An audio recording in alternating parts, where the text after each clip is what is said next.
Minister, in June 2020, CIE workers in the regular wages pension scheme voted to accept changes to that scheme, and since then I have asked you and your department the same question at least a dozen occasions that I'm asking you today. When will you sign the statutory instrument to give effect to those changes in their pensions? Thank you very much, Deputy, and for the question and the opportunity to update the House on the status of the CIE regular wages scheme. As many of you are aware, the CIE Group has two pension schemes, namely the regular wages scheme and the 1951 superannuation scheme. And issues in relation to these schemes are primarily a matter for the trustees of the CIE Group and their employees. That being said, I understand that the CIE Group is actively engaged in introducing changes to both schemes aimed at rectifying a significant deficit that currently exists in order to meet the statutory minimum funding standard required by the Pensions Authority. A ballot of the members of the regular wages scheme on a proposal by the Workplace Relations Commission took place in June 2020 and was carried by 83% of those that voted.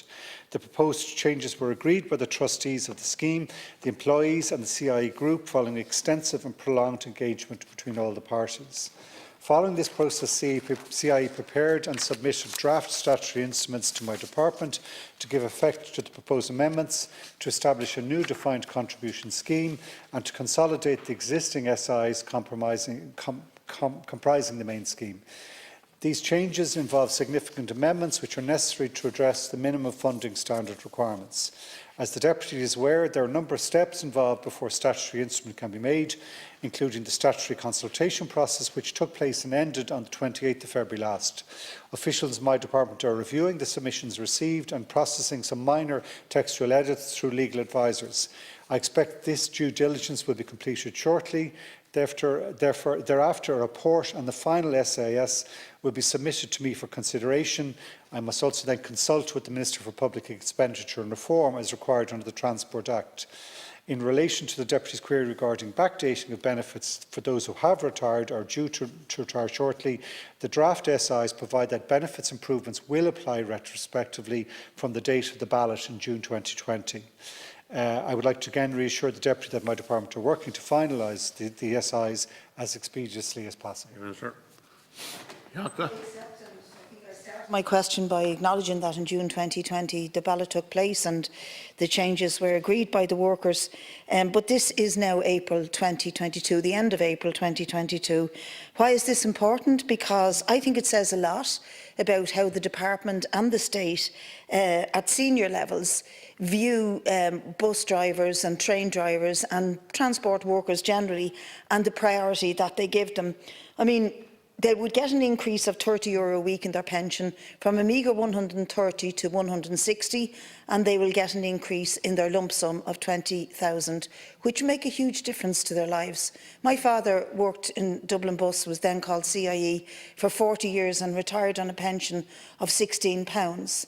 And thanks be to God, it has improved hugely, but it is still meagre compared to what you'll get, compared to what I'll get. And so I think the urgency with which we are not dealing with this says a lot about how the department and the state treats our most important, some of our most important frontline workers, and we saw how important they are to society during COVID. So I'll ask you again, when will you sign the statutory instrument that will give effect to these increases, please? Well, I expect to do so in the next couple of weeks, and there'll be no one happier than myself to be able to do so. And I don't believe in the department, or certainly in the political system here, that there's any reluctance or any desire for a delay. I agree with you. We have to value and protect and provide for all our transport workers, but I think particularly when that ballot went through, to honour it, and I have every intention of doing so. We did have to go through the public consultation process. As I said, I'm waiting the final, absolute, it's very close to completion. It then has to go to the Minister of Public Expenditure and Reform, but there will be no delay on our part. I expect we will have completed, as I said, in the next couple of weeks. Thank you, Minister. Okay, I'm sorry for labouring the point, but I think it needs to be laboured.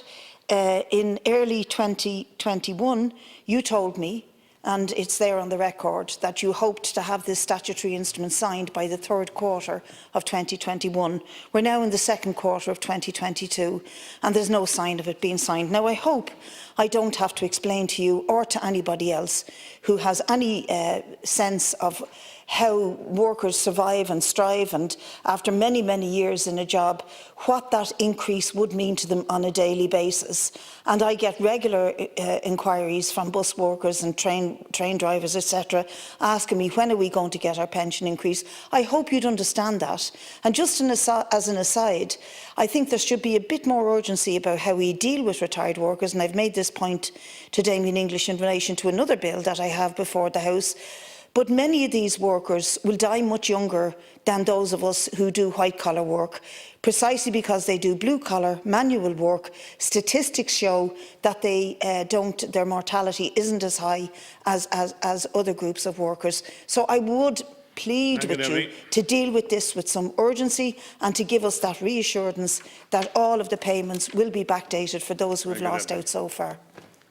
Happy to give that reassurance. And just on the issue that it's not in sight, it will be this quarter. As I said, it is just in the absolute final stages. I would prefer to have had it earlier, but we do have to go through the statutory process and get all the regulatory things in place. But that is now pretty much completed. It will be signed. I expect, unless there's something absolutely untoward and unexpected, but it will be there. We do need to provide for those pensions, provide the increases that have been agreed, and I look forward to signing it and getting that introduced, as I said, within the next 2 weeks.